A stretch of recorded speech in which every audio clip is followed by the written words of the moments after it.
రైతు భరోసా ఇస్తలేరు, చేస్తలేరు. అన్నం బెట్టే అన్నదాత నోట్లే మట్టి కొట్టిర్రు. అనుకుంటా కాంగ్రెస్ సర్కార్‌ను కర్షక లోకమంతా కాలి మాటలతో నడుచుకునే వరకల్లా మొత్తానికి ఇప్పటికి ఓ క్లారిటీ ఇచ్చిర్రా ముచ్చట మీద. మరి ఏం జెప్పిర్రు?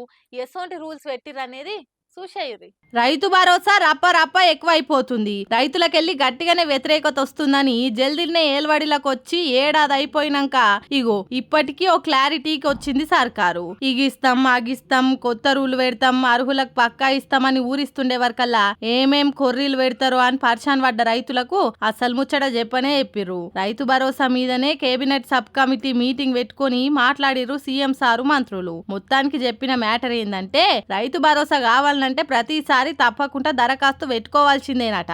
రైతు భరోసా కోసం రైతులు ప్రతి పంటకు సాగు పత్రాలు ఇయ్యాలనట. ఆన్లైన్ లో పోర్టలు లేకుంటే ప్రజాపాలనలో దరఖాస్తు చేసుకోవాలనట. రైతులు ఇచ్చిన సాగు పత్రాలను ఏఈఓలు, మండల వ్యవసాయ ఆఫీసర్లు, గ్రామ పంచాయతీ కార్యదర్శులు, గ్రామ స్థాయి ఆఫీసర్లు వచ్చి చెకింగ్లు చేయాలన్నట.